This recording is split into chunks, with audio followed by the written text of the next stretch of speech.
It is worthy of note that the waves at the point H, whatever their real magnitude may be, are magnified and rendered more obstructive by the very instrument, the telescope, which is employed to make the objects beyond more plainly visible, and thus the phenomenon is often very strikingly observed, that while a powerful telescope will render the sails and rigging of a ship when beyond the point H, or the optical horizon, so distinct that the very ropes are easily distinguished, not the slightest portion of the hull can be seen. The quote, crested waters end quote, form a barrier to the horizontal line of sight as substantial as would the summit of an intervening rock or island.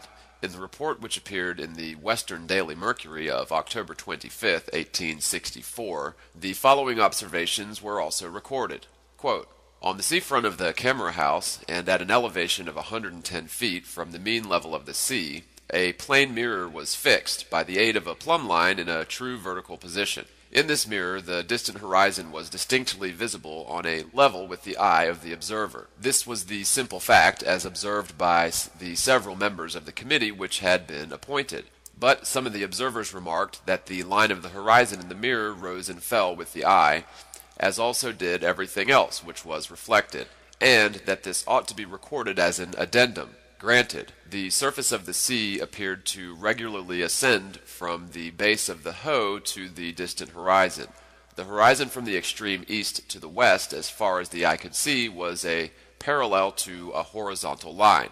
End quote. The following version was recorded in the same journal of the same date, and was furnished by one of the committee, who had manifested a very marked aversion to the doctrine that the surface of all water is horizontal. Quote, a vertical looking-glass was suspended from the camera, and the horizon seen in it, as well as various other objects reflected, rising and falling with the eye. The water was seen in the glass to ascend from the base of the hoe to the horizon. The horizon appeared parallel to a horizontal line. End quote. It will be observed that the two reports are substantially the same and very strongly corroborate the remarks made at pages 15, 16, and 17, the beginning of section 1. Indeed, no other report could have been given without the authors becoming subject to the charge of glaring, obstinate, and willful misrepresentation. What then has again been demonstrated? Well, that the surface of all water is horizontal, and that, therefore, the earth cannot possibly be anything other than a plane. All appearances to the contrary have been shown to be purely optical and adventitious. Another proof that the surface of the water is horizontal and that therefore the earth cannot be a globe is furnished by the following experiment, which was made in May 1864 on the new pier of Southsea near Portsmouth. Section 13, Image 2. A telescope was fixed upon a stand and directed across the water at Spithead to the pier head at Ryde in the Isle of Wight as shown in the subjoined diagram.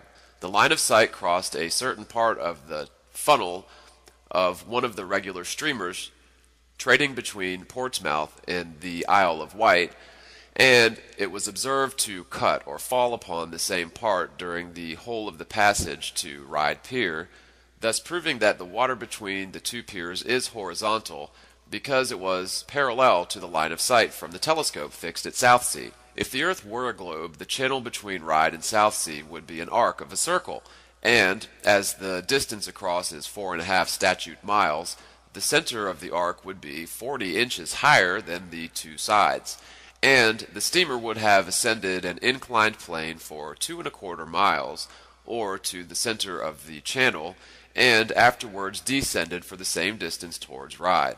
This ascent and descent would have been marked by the line of sight falling 40 inches nearer to the deck of the streamer when on the center of the arc of water, as represented in the following diagram. This is section 13, number 3.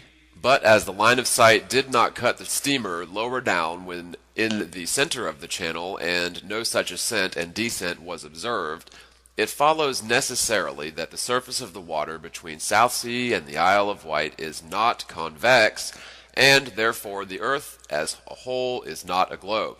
The evidence against the doctrine of the earth's rotundity is so clear and perfect, and so completely fulfills the conditions required in special and independent investigations that it is impossible for any person who can put aside the bias of previous education to avoid the opposite conclusion that the Earth is a plane. This conclusion is greatly confirmed by the experience of mariners in regard to certain lighthouses. Where the light is fixed and very brilliant, it can be seen at a distance, which the present doctrine of the Earth's rotundity would render altogether impossible. For the instance, at page 35 of Lighthouses in the World, the Ryde Pier light, erected in 1852, is described as a bright fixed light 21 feet above the high water and visible from an altitude of 10 feet at the distance of 12 nautical or 14 statute miles. The altitude of 10 feet would place the horizon at the distance of 4 statute miles from the observer. The square of the remaining 10 statute miles multiplied by 8 inches will give a fall or curvature downwards from the horizon of 66 feet. Deduct from this 21 feet, the altitude of the light, and we have 45 feet as the amount which the light would ought to be below the horizon. By the same authority, at page 39, the Bidston Hill Lighthouse near Liverpool is 228 feet above high water, one bright fixed light visible 23 nautical or very nearly 27 statute miles. Deducting 4 miles for the height of the observer, squaring the remaining 23 miles, and multiplying that product by 8 inches, we have a downward curvature of 352 feet. From this, deduct the altitude of the light to 28 feet, and there remains 124 feet as the distance which the light should be below the horizon. Again, at page 40, quote, "The lower light on the calf of man is 282 feet above the high water and is visible 23 nautical miles." End quote. The usual calculation will show that it ought to be 70 feet below the horizon. At page 41, the Cromer light is described as having an altitude of 274 feet above high water and is visible 23 nautical miles, whereas it ought to be, at that distance, 78 feet below the horizon. At page 9 it said, quote, "The coal fire, which once was used, on the Spurn Point lighthouse at the mouth of the Humber, which was constructed on a good principle for burning, has been seen 30 miles off. If the miles here given are nautical measure, they would be equal to 35 statute miles. Deducting 4 miles as the usual amount for the distance of the horizon, there will remain 31 miles, which is squared and multiplied by 8 inches, and will give 640 feet as the declination of the water from the horizon to the base of the lighthouse, the altitude of which is given at page 42 as 93 feet above high water. This amount deducted from the above 640 feet would still leave 547 feet as the distance at which the Spurn light ought to have been below the horizon. The 2 high Whitby lights are 240 feet above high water, see page 42, and are visible 23 nautical miles at sea. The proper calculation will be 102 feet below the horizon. At page 43, it is said that the lower Farne Island light is visible for 12 nautical or 14 statute miles, and the height above high water is 45 feet. The actual calculation will show that this light ought to be 67 feet below the horizon. The Heckingen light on the west coast of Norway, see page 54, is 66 feet above high water and visible 16 statute miles. It ought to be sunk beneath the horizon 30 feet. The Togem light, see page 55, on the Ringham Rock, west coast of Norway, is 51 feet high and is visible at 16 statute miles, but ought to be 45 feet below the horizon. The Rondo light, also the west coast of Norway, see page 55, is 161 feet high and is visible for 25 statute miles. The proper calculation will prove that it ought to be above 130 feet below the horizon. The Eggerø light on west point of island, south coast of Norway, see page 56, and which is fitted up with the first order of the dioptric lights, is visible for 28 statute miles, and the altitude above high water is at 154 feet. Making the usual calculation, we find this light ought to be depressed or sunk below the horizon 230 feet. The Dunkirk light on the north coast of France, see page 71, is 194 feet high and visible 28 statute miles. The ordinary calculation will show that it ought to be 190 feet below the horizon.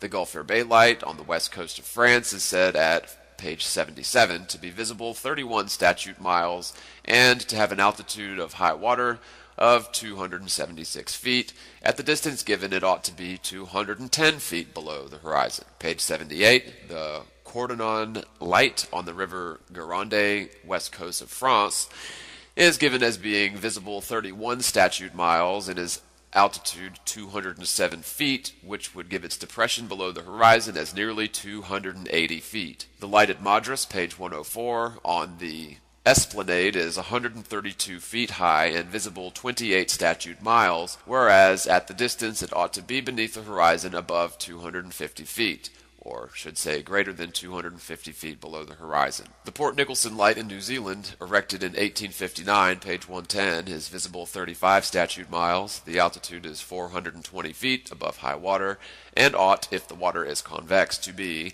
220 feet below the horizon. The light on Cape Bonavista, Newfoundland, is 150 feet above high water and visible 35 statute miles, page 111. This will give on calculation for the Earth's rotundity 491 feet that the light should be below the horizon. Many other cases could be given from the same work, showing that the practical observations of mariners, engineers, and surveyors entirely ignore the doctrine that the Earth is a globe. The following cases taken from miscellaneous sources will be interesting, as bearing upon and leading to the same conclusion. In the Illustrated London News of October 20th, 1849, engraving is given of a new lighthouse erected on the Irish coast. The accompanying descriptive matter contains the following sentence: Ballycotton Island rises 170 feet above the level of the sea. The height of the lighthouse is 60 feet, including the lantern, giving the light an elevation of 230 feet, which is visible upwards of 35 miles to sea. If the 35 miles are nautical measure, the distance in statute miles would be over 40 miles,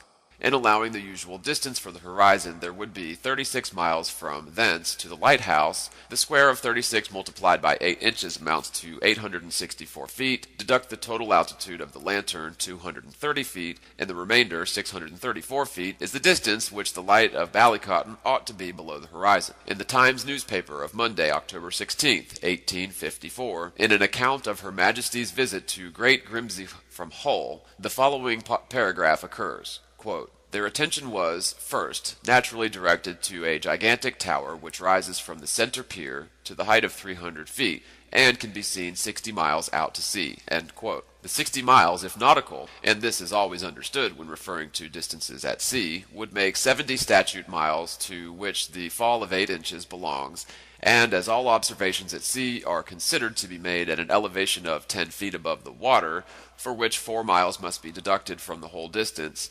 66 statute miles will remain, the square of which, multiplied by 8 inches, gives a declination towards the tower of 2,904 feet.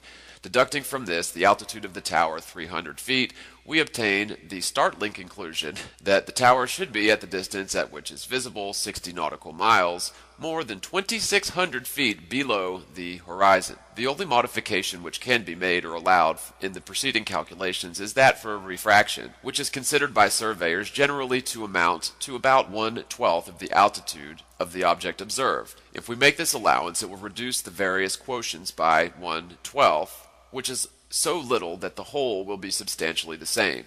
Take the last quotation as an instance. 2,600 feet divided by 12 gives 206, which deducted from 2,600 leaves 2,384 as the correct amount for refraction. End section 13.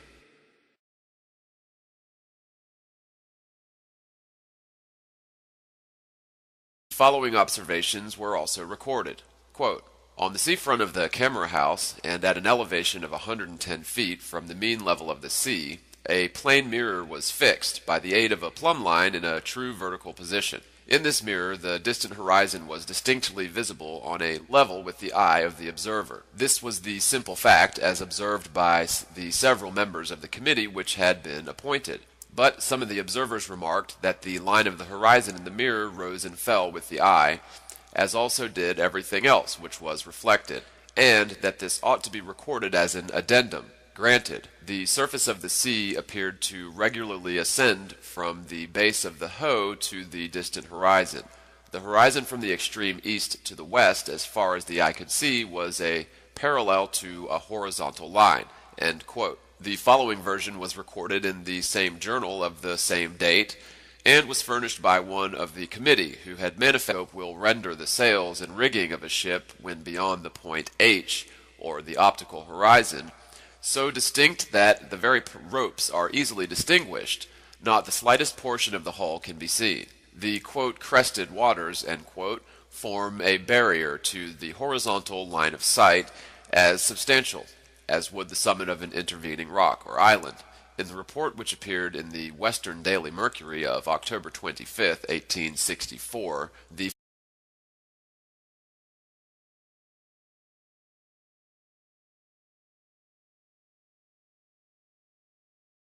It is worthy of note that the waves at the point H, whatever their real magnitude may be, are magnified and rendered more obstructive by the very instrument, the telescope, which is employed to make the objects beyond more plainly visible, and thus the phenomenon is often very strikingly observed, that while a powerful telescope tested a very marked aversion to the doctrine that the surface of all water is horizontal. Quote, a vertical looking glass was suspended from the camera, and the horizon seen in it, as well as various other objects reflected, rising and falling with the eye. The water was seen in the glass to ascend from the base of the hoe to the horizon. The horizon appeared parallel to a horizontal line. End quote. It will be observed that the two reports are substantially the same and very strongly corroborate the remarks made at